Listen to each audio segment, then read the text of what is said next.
ইস্তফা দিয়ে তারপর 22 তারিখ নতুন দল করবেন। আজ বলছেন যে তিনি ইস্তফা দেবেন না। সেটা বলতে পারে, তার তার ব্যাপার। আমি কারোর ব্যক্তিগত ব্যাপারে আমি কোনো মন্তব্য করতে পারি না। সে একজন রাজনীতি করা লোক, সে বিধায়ক, সে কোথায় কি করবে না করবে তার ব্যাপার। যদি এটা না করে তাহলে বুঝতে হবে আরো পিছনে গল্প আছে। এখনই সবগুলো রিল তো খোলা হয় না। যখন সিনেমা দেখতে যান তখন প্রথম প্লটটা দেখে শেষ প্লটটা তো বোঝা যায় না, ধীরে ধীরে বোঝা যায়। রিল আনরোল হোক, তখন বুঝতে পারবে কেন ইস্তফা দিচ্ছে না, কি করছে না করছে, তখন বুঝতে পারবে। সে তো ইলেক্টেড, ইস্তফা দিতে যাবে কেন? সে তো ইলেক্টেড, সে ইস্তফা দিতে যাবে কেন? আর সে ইলেক্টেড হয়েছে এমন তো নয় যে সে নিরপেক্ষভাবে ইলেক্টেড হয়েছে। সে ইলেক্টেড হয়েছে এনআরসির ভূত দেখিয়ে। এটা দিদির লাইন ছিল সেদিন। দিদি বলেছিল মুসলমানকে ভড়কাও, দিয়ে ভোট কামাও, তাই করেছে সে।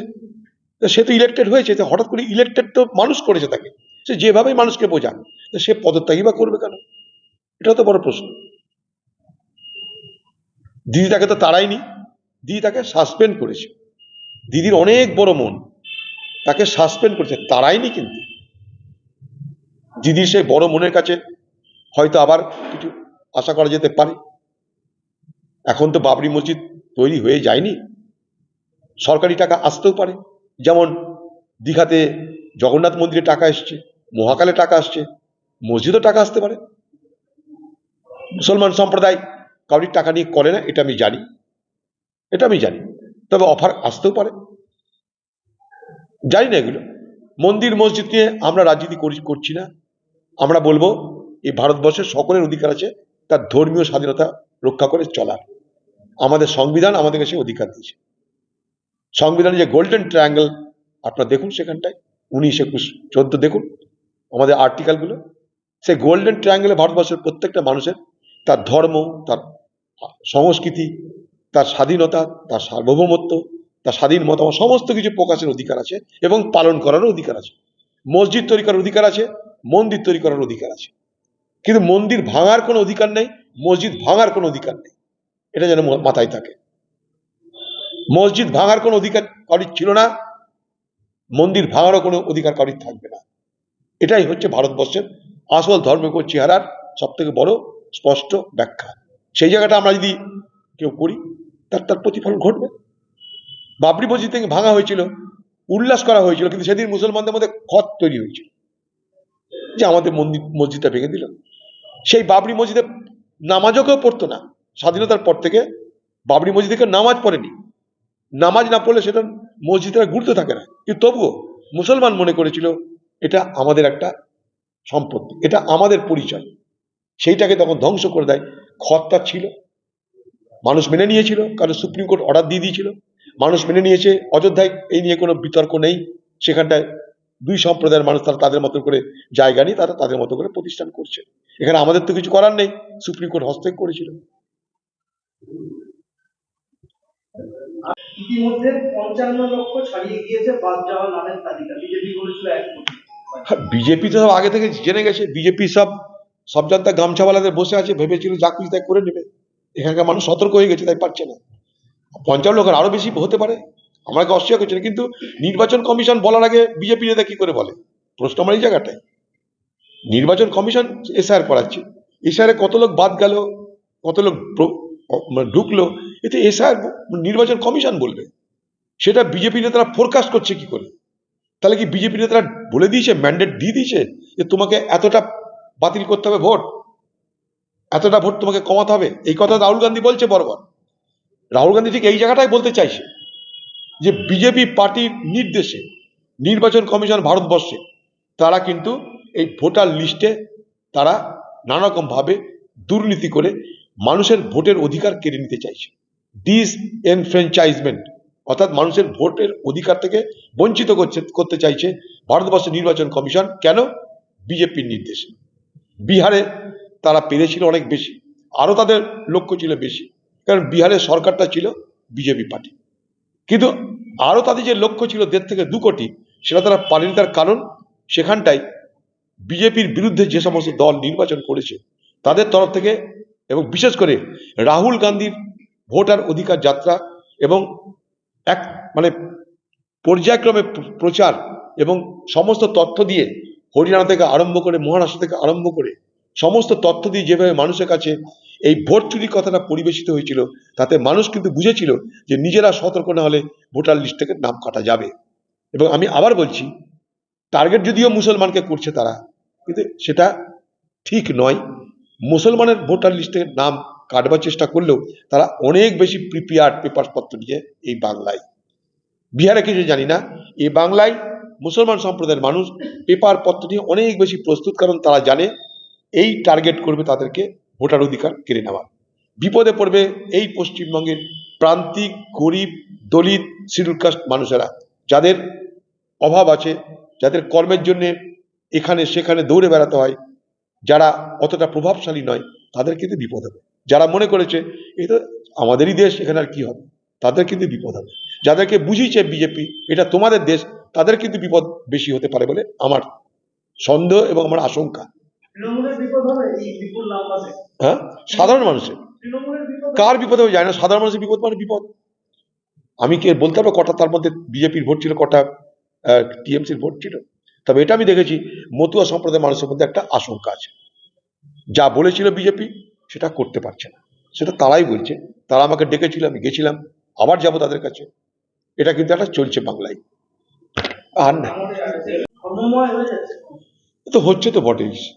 বাংলা রাজনীতি মমতা ব্যানার্জি আর বিজেপি পার্টি আজ থেকে নয়, 2000 সালের পর থেকে শুরু করেছিল। এর থেকে বিজেপি তৃণমূল পার্টির জন্ম হয়, সেই থেকে বিজেপি পার্টির সঙ্গে তৃণমূলের সম্পর্ক, ঘনিষ্ঠতা, দোস্তি বাড়তে থাকে।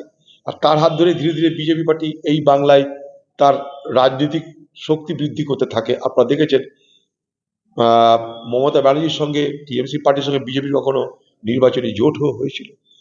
মমতা ব্যানার্জি তাদের সরকারে ছিল। আরো লক্ষ্য, মমতা ব্যানার্জি কখনো কিন্তু বিজেপি পার্টির বিরুদ্ধে কোনো আইডিওলজিক্যাল কথা বলে না, মানে আদর্শগত বিরোধের কথা বলে না। খেয়াল করে দেখবেন, তা যদি বলতো তাহলে সর্বপ্রথম মোহন ভাগবতের বিরুদ্ধে কথা বলতো, বলেছে আজ পর্যন্ত বলেন। রাজনাথ সিং এর বিরুদ্ধে কথা বলে, বেছে বেছে কথা বলে। নরেন্দ্র মোদী, অমিত শাহ, এই দুজনে তো শেষ কথা না। বিজেপি পার্টির আইডিওলজির বিরুদ্ধে কিন্তু মমতা ব্যানার্জি কোনদিন কোনো কথা বলেনি। খেয়াল করে দেখবেন, বরং উল্টো বলেছে যে আরএসএস এর সবাই কিন্তু খারাপ না। আপনাদের কলকাতাতেই মঞ্চে দাঁড়িয়ে বলেছে। এই মমতা ব্যানার্জি 2003 সালে আরএসএস এর যে সর্বভারতীয় সম্মেলন হয়েছিল দিল্লিতে, সেখানে দাঁড়িয়ে সে বক্তৃতা দিয়েছে এবং সেখানে বলেছে যে আরএসএস এর সঙ্গে আমার কোনো বৈরতা নেই, আরএসএস দেশের একটা বড় শক্তি, এবং মমতা ব্যানার্জিকেও আরএসএস সেইভাবে স্বীকৃতি দিয়েছে। এবং তার প্রতিবাদে পশ্চিমবঙ্গে আরএসএস এর শাখা সংগঠন মমতা ব্যানার্জির রাজত্বে হু হু করে বেড়েছে, আপনারা সব দেখতে পাচ্ছেন। তাই এই নাটকগুলো করতে করতে কিন্তু মমতা ব্যানার্জি এখন নাটকের জালে নিজেই ফেঁসেছে। এখন মমতা ব্যানার্জি ছেড়ে দেওয়া কেজে বাতি অবস্থা হয়ে গেছে। মমতা ব্যানার্জির আর কোনো নিয়ন্ত্রণ নেই পশ্চিমবঙ্গের উপরে, ছেড়ে দেমা কেঁদে বাঁচি অবস্থা হয়ে গেছে, আমি এটা বলতে পারি। না, আমার যা অবজারভেশন তাতে বলছি। সাধু সমাজ হ্যাঁ, আজকে মেঘাবিয়া রাস্তায় 20,000-এর 2 লক্ষেরও বেশি মানুষ হরিয়ায় শহীদ হয়ে গেছে। এই সময় রাস্তা মন্দির আর মসজিদের মধ্যে এই 20,000 লক্ষ লক্ষ আছে এখানকার পরিযায়ী শ্রমিক, লক্ষ লক্ষ। তারা কি দুরবস্থার মধ্যে আছে? আমি নিজে গিয়ে দেখেছি, মুখ্যমন্ত্রী যাবেন না, কি দুরবস্থার মধ্যে আছে। সোনালী বিবিকে দেখে শিখুন। তাদের জন্য কি করে মাথা ব্যথা আছে? তাদের জন্য কি একটা আন্দোলন হয়েছে? তাদের জন্য কি রাজ্য কোনো মাথা ব্যথা করেছে কোনোদিন? সেই সেন্সে তারা হাইকোর্ট গেছে, হাইকোর্ট সুপ্রিম কোর্ট করে ম্যানেজ হয়েছে, ঠিক আছে। কিন্তু তোমার সরকারের আমলে কেন এগুলো হচ্ছে তা নিয়ে কোনো প্রতিবাদ কথা হয়েছে? সেখানে প্রতিবাদ হবে না। কারণ পরিযায়ী শ্রমিক, তাদের মধ্যে ভয় ঢোকাতে হবে যে বাঙালি তোমার বিপদ হচ্ছে। কোথাও ভয় ঢোকাতে হবে মুসলমান তোমার বিপদ হচ্ছে, কোথাও ভয় ঢোকাতে হবে হিন্দু তোমার বিপদ হচ্ছে। বিপদ, ভয় এর মিশ্রণে, এবং সেই তার পাশাপাশি আমি উদ্ধার কর্তা অথবা আমি উদ্ধার কর্ত্রী, এই বিশ্লেষণের মধ্যে দিয়ে এই বাংলা নির্বাচন হবে। সব বন্ধ হয়ে যাবে ভোটটা যেতে দিন। এনআরসি যখন নিয়ে বাজার গরম, তখন আমি বলেছিলাম এই এনআরসি চলবে শুধুমাত্র ভোট পর্যন্ত। দিদির হঠাৎ করে পা ভেঙে গেল ভোট করতে গিয়ে। আমি বলেছিলাম দিদির পা ভাঙাটা ঠিক হয়ে যাবে, সুস্থ হয়ে যাবে দিদি, দিদি গড় গড় করে হাঁটতে আরম্ভ করবে ভোটের রেজাল্টটা বার হওয়ার দিন। দেখুন আপনারা, ভোটের রেজাল্ট বার হলো, দিদির পা ভাঙা ঠিক হয়ে গেল, দিদি হুইল চেয়ার থেকে নেমে গড় গড় করে হাঁটতে আরম্ভ করবে। এনআরসি হয়ে গেল, দিদি ভ্যানিটি ব্যাগ নিয়ে চলে গেল কলকাতা, মোদি ঝোলালি চলে গেল দিল্লি, হয়ে গেল এনআরসি। আবার এসআইআর থেকে এই তাই করে তার মধ্যে মন্দির মসজিদ করে আবার শুরু হয়ে গেল। ঘুমানোর জানানো হয়েছিল গীতা পাঠের আসলে তিনি জাননি। জেনে শুনেই জানে যে যাবে না, তাই জানে। এটার মধ্যে নতুনত্ব কিছু নেই। মমতা ব্যানার্জি যাবে না, মমতা নিজেই ভালো চণ্ডী পাঠ করে, সে আবার গীতা পাঠ করে কি করবে? সে ভোটের সময় চণ্ডী পাঠ করে, যদিও ভোট চাইতে গেলে চণ্ডী পাঠ করে, কারণ তাকে প্রমাণ করতে হয় সে ব্রাহ্মণ, তাকে প্রমাণ করতে হয় সে অনেক বড় হিন্দু, মোদির থেকে অনেক বড় হিন্দু মমতা ব্যানার্জি। তাই সে পুরীর মন্দিরকে হাইজ্যাক করে নিয়ে চলে আসছে পশ্চিমবঙ্গে, মহাকালকে পাহাড় থেকে সমতলে নিয়ে আসছে, কোথাও দুর্গাঙ্গন, এবার কি কি হবে, মমতাঙ্গন হবে পরে, যাই না কোথায় কি কি হবে, এই নিয়েই চলে। আর তো আমাদের কোনো কাজকর্ম নেই, আমাদের আর ভাবনা চিন্তা করতে হবে না কৃষকের ফসলের দাম কেন কমে যাচ্ছে তা নিয়ে কোনো আলোচনা নেই, শিল্প কেন নেই, রুটি রুজি কেন নেই তা নিয়ে কোনো আলোচনা নেই, পশ্চিমবঙ্গে তৃণমূলের আমলে প্রায় 7,000 কারখানা বন্ধ হয়ে গেল, তা নিয়ে কোনো আলোচনা নেই, কোনো মাথা ব্যথা নৌকা। স্বাস্থ্য শিক্ষা সর্বত্র তাকিয়ে দেখুন। আর কতগুলো জুয়াচোর, কতগুলো দুর্নীতিগ্রস্ত, তারা আজকে রাজত্ব করছে এবং এই সরকারকে মদত করছে সারা ভারতবর্ষের বিশেষ বিশেষ কিছু ব্যক্তি। তাদের নির্বাচনী বন্ড দেখলে বুঝতে পারবেন, লটারি মাফিয়া তারা সেখানটায় ফান্ডিং করছে। অতএব পশ্চিমবঙ্গের আজকে রাজনীতিতে নৈতিকতার অবশিষ্টাংশ নেই, আদর্শগত ভাবনা নেই। এখানে শুধুমাত্র ভোট, আর ভোটের জন্য সব কিছু করা যেতে পারে। ধর্মকে ব্যবহার করো, ধর্মকে হাতিয়ার করে ভোট করো, মানুষের জন্য ভাবার কিছু নেই এখানটায়। তাই এখানকার ভোটের রাজনীতিতে আর মানুষের কথা আলোচিত হচ্ছে না, এখানকার ভোটের রাজনীতিতে ক্রমশ ধর্মের কথা আলোচনায় প্রাধান্য পাচ্ছে। এটা আমি মনে করি গণতন্ত্রের জন্য, বিশেষ করে ধর্মনিরপেক্ষ গণতান্ত্রিক ব্যবস্থার জন্য এটা ক্ষতিকর। বস্তি, বিশাল বড় বস্তি, রাতারাতি পুরো খালি হয়ে গিয়েছে। স্থানীয় লোকজন বলছেন যে যারা ছিলেন বাংলাদেশি, পুরো এলাকা খালি হয়ে গেছে, একটা আস্ত বস্তি প্রবণ। যাই না আমি এসব, কারণ হচ্ছে যে যারা যাচ্ছে তারা কিন্তু ঘরের জিনিসপত্র নিয়ে যাচ্ছে না, তারা তালা মেরে যাচ্ছে। তারা জানে এসে আর পর্ব শেষ হলে আবার ফিরে আসতে হবে। লক্ষ্য করে দেখবেন এটা, যারা যাচ্ছে তাদের জিনিসপত্র, আমি যদি মনে করুন বাড়ি ছেড়ে পালাই, মনে করুন আপনি বাড়ি ছেড়ে চলে যাচ্ছেন, আপনি তো আপনার নিজস্ব সম্পত্তিগুলো তো নিয়ে যাবেন, কোথায় সোনা আছে দানা আছে যা যা আপনার প্রয়োজনীয় সেটা নিয়ে যাবেন। সেটা কিন্তু এখানে হচ্ছে না, তালা মেরে চলে যাচ্ছে, তালা মেরে চলে যাচ্ছে। আমাদের বিএসএফ বাংলাদেশের বর্ডার ফোর্সকে দিচ্ছে, তারা বাড়ি চলে যাচ্ছে, কোনো অসুবিধা হচ্ছে না, বিনা পয়সায় যাতায়াত হয়ে যাচ্ছে। তালা মেরে যাচ্ছে যখন, তখন নিশ্চয়ই তারা ফিরে আসবে, অর্থাৎ এসআইআর পর আবার তারা ফিরে আসবে বলে আমার ধারণা। অতএব এই গল্প যে চলে যাচ্ছে চলে যাচ্ছে চলে যাচ্ছে, কে যাচ্ছে কোথা দিয়ে যাচ্ছে কতজন যাচ্ছে আমি জানি না। খালি কি ওই স্বরূপনগর, স্বরূপপুর শুনেছি, স্বরূপনগর আমাদের সঙ্গে বাংলাদেশের 2200 কিলোমিটার বর্ডার, খালি স্বরূপনগর দিয়ে সব বাংলাদেশি পালাচ্ছে, হাকিমপুর দিয়ে, আর কোনো বর্ডার দিয়ে পালাচ্ছে না।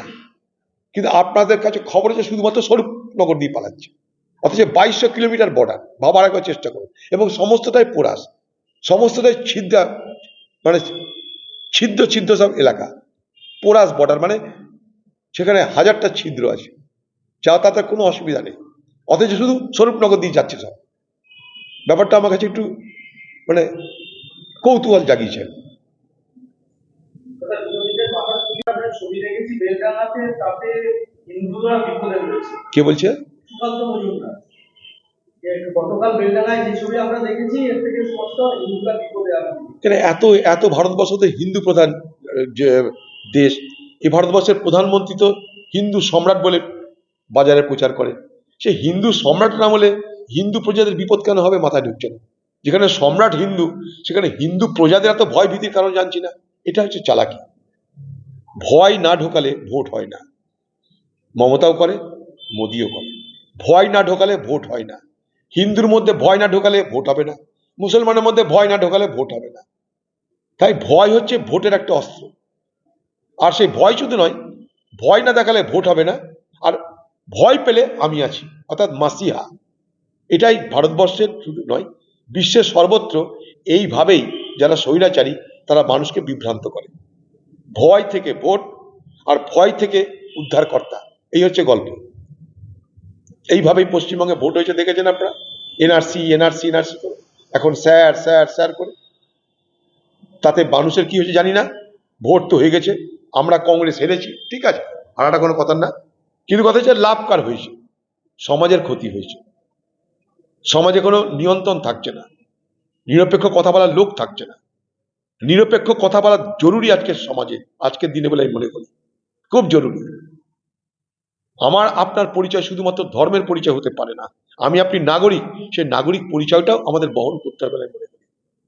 আপনার নিজের শহরে একটা প্রতিযোগিতা শুরু হয়েছে, তরফ থেকে বলা হচ্ছে যে হুমায়ুনকে সাসপেন্ড করলেও তৃণমূল কোনোভাবে তাকে তার কর্মসূচিতে বাধা সৃষ্টি করেনি। এটা একটা তৃণমূলের কৌশল যে মুসলিম ভোটকে আরো একাট্টা করছে। আমি এসব জানবো না, এত ব্যাখ্যা আমার কাছে নেই, তবে একটা জিনিস দেখেছি, এখানকার প্রচুর ধর্মপ্রাণ মানুষ কিন্তু গেছিল, তারা এসব জানে না।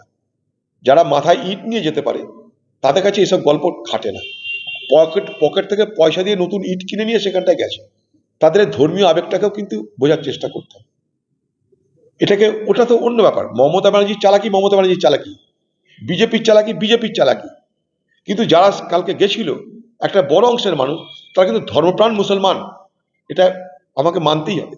তাহলে পয়সা দিয়ে ইট কিনে ইট মাথায় নিয়ে কেউ ওখানে যেতে পারে না, এটাকে কিন্তু আমাদেরকে অবজ্ঞা করার ঠিক হবে না। মমতা রাজনীতি করবে, মোদী রাজনীতি করবে, কিন্তু মসজিদের প্রতি এখানকার ধর্মপ্রাণ মানুষের যে আবেগ ভাবাবেগ, সেটা কিন্তু আমরা দেখেছি যে মাথায় ইট নিয়ে গরিব গরিব মানুষ তারা কিন্তু সেখানে পৌঁছেছে, হেঁটে হেঁটে পৌঁছেছে। অতএব সবটাকে নস্যাৎ করে দিলাম রাজনীতি দুজনের, এটা না। রাজনীতি একটা অংশ আছে, তারপর আরে এটাও একটা অংশ আছে। এদেরকে ব্যবহার করা হবে কি হবে না ভবিষ্যৎ বলবে, এদেরকে কিভাবে ব্যবহার করা হবে এটা ভবিষ্যৎ বলবে, কিন্তু আজকের দিনে আমি দাঁড়িয়ে বলতে পারি যে একটা বড় অংশের মানুষ, সবারই কথা বলছি না, একটা বড় অংশের মানুষ ধর্মীয় আবেগে প্রভাবিত হয়ে তারা ধর্মীয় কর্ম করতে সেখানটায় গেছে এই মানসিকতা নিয়ে যে আমরা একটা ভালো কাজ করতে যাচ্ছি। এটাকে কিন্তু বুঝতে হবে আমাদেরকে। সেই আবেগ থেকেই পাল্টা রাম মন্দির বানাতে চাইছেন। না, সেটা কি করছে যাই না, মানে এখানকার বিজেপিরা তো মন্দির ছাড়া কিছু দেখেনি পৃথিবীতে আর ভারতবর্ষে। যাই না তাদের তাদের মন্দিরের পিছনে কারা যাচ্ছে না আছে, যদি সেরকম দেখি বলবো। আর 4 দিন বাকি আগে যেরকম এখানে বাবরি মসজিদ নিয়ে সারাদিন সাজো সাজো রব চললো, আজকে কলকাতার ব্রিগেডে 5 লক্ষ মানুষের গীতা পাঠের আসর বসেছে, এবং সেটা সনাতনী সংস্কৃতি পরিষদ নামে একটা সংগঠন ডেকেছে বটে, কিন্তু তাদের সব বিজেপি নেতারা। এখন এটা নিয়ে বলার তো কিছু নেই, কেউ গীতা পাঠ করবে, আমি তো বলতে পারি না গীতা পাঠ করা যাবে না। কোথাও মসজিদ নির্মাণ হবে, আমি তো বলতে পারি যে মসজিদ নির্মাণ করা যাবে না। মসজিদ নির্মাণ করার অধিকার আছে, গীতা পাঠের অধিকার আছে। এছাড়াও বাংলায় আরো মানুষের অনেক কথা আছে, সেগুলোকেও গুরুত্ব দেওয়া উচিত, এটাই আমি মনে করি। সে রাজ্যের হোক কেন্দ্রের হোক, আমাদের পশ্চিমবঙ্গ পিছিয়ে যাচ্ছে ক্রমশ। আমরা আজকে প্রায় আর্থিক জালে ফেঁসে গেছি, আমরা আর্থিক জালের মধ্যে সারা পশ্চিমবঙ্গ আজ নিমজ্জিত। সেগুলো নিয়ে কোনো ভাবনা চিন্তা নেই। নিশ্চয়ই কাউরির মন্দির করার, কাউরির গীতা পাঠ করার, কাউরির মসজিদ করার অধিকার আছে, সেগুলো একটা শুভ মানসিকতা থেকে করলে আরো বেশি ভালো হয়। কারণ বাতাবরণটা যেন ঠিক সৌহার্দ্যের হচ্ছে না বলে আমি মনে করছি। এটা শুধু মুর্শিদাবাদ নয়, সারা বাংলাতেই সৌহার্দ্যের সম্প্রীতির বাতাবরণটা বজায় রাখা জরুরি। নাহলে বাংলা পিছিয়ে তো গেছেই, এবার অতল গহ্বরে চলে যাবে। আমি ভয়টা এই জায়গাটাই পাচ্ছি, বাংলা পিছিয়ে গেছে, পিছিয়ে যাচ্ছে, অতল গহ্বরে পড়বে যদি এইটা আমরা হারিয়ে ফেলি। ঠিক একইভাবে দেশের ক্ষেত্রেও তাই, সাম্প্রদায়িক সম্প্রীতি সৌহার্দ্যের বাতাবরণ। দেখুন, আমরা যে যাই করি না কেন, নিজেদের সমাজের মধ্যে, নিজেদের রাজ্যের মধ্যে, নিজেদের দেশের মধ্যে যদি আমরা একে অপরের বন্ধু হতে না পারি, তাহলে বিদেশি শক্তিরা আরো বেশি শক্তিশালী হয়। যারা ভারতবর্ষকে ভালো নজরে দেখে না, যারা ভারতবর্ষের ক্ষতি চায়, দুর্বল চায়, তাদের হাতটা আরো শক্ত হয়। অতএব দায়িত্ব কিন্তু সকলের, এ দেশকে সুস্থ সবল স্বাভাবিক রাখার। 26 নির্বাচনের আগে হ্যাঁ, তৃণমূলের উপনেতা পুণ্যে কোচবিহারে তরুণের তৃণমূল বন্ধন রবীন্দ্রনাথ ঘোষের বিরুদ্ধে অভিযোগ করার অভিযোগ। তৃণমূল অন্তত ক্ষত বিক্ষত কতদিন বলবো, প্রতিদিনই বলবো। তৃণমূল অন্তত ক্ষত বিক্ষত, তাই খুন করছে ওকে, কাকে খুন করবে, আর বাজারে তো আর কেউ নেই মারার মতো। আর এইসব খুনাখুনি হচ্ছে পয়সার বকরা নিয়ে, ধান্দা নিয়ে, এটা আমরা জানি, এবং এটা চলবে। এটা থামাথামির কোনো গল্প নেই, এটা বাড়বে। এরপর একটা হবে ভোটের টিকিট নিয়ে খুনাখুনি হবে। টিকিট কে পাবে, কোন মস্তান টিকিট পাবে, এ চোর টিকিট পাবে না ও চোর টিকিট পাবে, দুই চোরের মধ্যে লড়াই হবে। তখন আবার আর কোনাকুনি হবে। বন্ধ বন্ধ কি জোর করছে 22 তারিখ 18 দিন রয়েছে আসবেন নতুন দল ঘোষণার সময়। হতে পারে, আমি কি বললাম, রিল আরো ওপেন হতে দিন, সব বুঝতে পারবেন। হতে পারে, হতে পারে, কারণ ভোটের বাজার সবকিছু হতে পারে। গীতা পাঠ হতে পারে, গীতা পাঠের বিরোধিতা হতে পারে, অনেক কিছু হতে পারে। আসাদুদ্দিন নদী পার্টির সাথে জোট করে বাংলায় নির্বাচন করবে। করতেই পারে, আসাদুদ্দিন আছে তো বসেই আছে, বিহারে নির্বাচন করেছে, বিহারে নির্বাচন করে বিজেপি পার্টির উপকার করে দিয়েছে, বিজেপি পার্টির হাত শক্ত করে দিয়েছে, ধর্মনিরপেক্ষ শক্তিকে দুর্বল করে দিয়েছে। এটা আসাদুদ্দিন ওয়াইসি করে, তাকে তাই ভোট কাটুয়া বলা হয়। ভারতবর্ষে তার পরিচয় ভোট কাটুয়া, এবং তার পাশাপাশি বলা হয় বিজেপি ফান্ডেড ভোট কাটুয়া। আপনাদেরও আপনার বলছেন যে 26-এ পরিবর্তন আসছে, আবার কেউ বলছেন হিন্দু রাষ্ট্র বলতে চাই। দেখুন, সাধুদের তো কাজ রাজনীতি করা নয়, কে আসবে না আসবে, কোথায় পরিবর্তন হবে, এটা তো সাধুদের কাজ নয়। সাধুদের কাজ মানুষকে ভালো বুদ্ধি দেওয়া। গীতা কেন, হাজারবার গীতা পড়ুন, গীতা সকলের পড়া উচিত, কোরআন সকলের পড়া উচিত। কারণ গীতা কোরআন কোথাও শত্রুতা করতে শেখায়নি মানুষের মধ্যে। গীতা কোরআন তো মানবিকতা, নৈতিকতা, আদর্শের কথা বলেছে। তাই গীতা কোরআন বাইবেল সকলের পড়া উচিত। যখন সাধুরা গীতা পাঠ করাচ্ছে, ভালো তার মানেগুলো বোঝান একটু সবাইকে, শুধু পাঠ করালে তো হবে না, গীতার মানেগুলো বোঝান। যারা কোরআন পাঠ করছে তাদেরকে বলবো, শুধু কোরআন পাঠ করলে হবে না, কোরআনের মানেগুলো মানুষকে বোঝাতে হবে, কোরআনের অন্তর্নিহিত অর্থগুলো মানুষকে বোঝাতে হবে। তাহলে কিন্তু প্রকৃতপক্ষে যে যার দায়িত্ব পালন করতে পারবে। এখন সাধু যদি বলে আমার ভোট চাই, তাহলে কোথায় যাব আমরা? তাহলে আমরা কোথায় যাবো? ওটা ওটা তো আমাদের কারবার। আমরা তো আর গীতা পাঠ করতে যাচ্ছি না, আমরা রাজনীতি করি, তাই আমরা ভোট চাইতে পারি। এবার সাধু যদি মনে করে আমি গীতা পাঠও করবো, আমি ভোটও নিবো, তাহলে এবার আমাদের বাজার বলে কিছু থাকবে না। এবার আমরাই বা কোথায় যাব? পশ্চিমবঙ্গে তার রাজনীতিবিদ থাকবে না, তাহলে রাজনীতি করার লোক পাওয়া যাবে না। বিজেপির সামনে আছে এবং তৃণমূলের প্রচন্ড দ্বন্দ্ব লেগেই রয়েছে, নতুন রাজনীতি তো খেয়ে যাবে। যেখানে তৃণমূলের বিরুদ্ধে প্রতিবাদ হবে সেখানে গন্ডগোল হবে। তৃণমূল তো প্রতিবাদকে গ্রহণ করতে জানে না। আইএসএফ ওখানে জিতে আছে, আইএসএফও তার নিজের ক্ষমতা, নিজের প্রভাব প্রতিপত্তি দেখানোর চেষ্টা করে, পরিণতিতে সংঘর্ষ।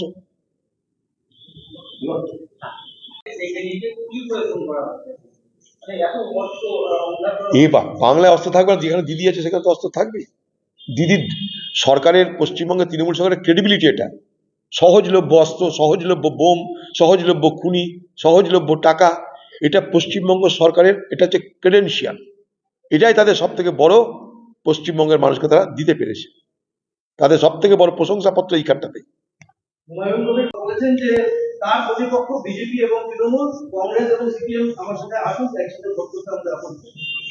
আমার সর্বভারতীয় নেতৃত্ব আছে, প্রদেশ নেতৃত্ব আছে, তাদেরকে জিজ্ঞেস করবেন, আমি তো দায়িত্বে নেই এখন, দায়িত্বে থাকলে নিশ্চয়ই বলতাম। সাংসদ বিধায়ক সব আছে গীতা পাঠের মঞ্চে। তা গীতা পাঠটা একটা নির্বাচনী অস্ত্র হয়েছে, আর কি করে। গীতা পাঠ নির্বাচনী হাতিয়ার। মুখ্যমন্ত্রী মমতা এখানে বাবরি মসজিদের পাল্টা এখানে রাম মন্দিরের শিলান্যাস, রাম মন্দিরে কি গভর্নর তৈরি হচ্ছে সাধারণ। এই হবে আর কি বলে, একটু আগে ভোটের রাজনীতি শুরু হয়ে গেছে আর কি। হ্যাঁ, বিরোধীদের মাথা থেকে ভেঙে দেওয়ার ভূমিকা তৃণমূল বিধায়ক আব্দুল করিম। জানি না রে ভাই, কেউ থাকবে চোরটা কি বলার হলে, এগুলো আমি বলার কিছু না। তোমাদের প্রশ্নটা ওয়েট থাকবে না কি।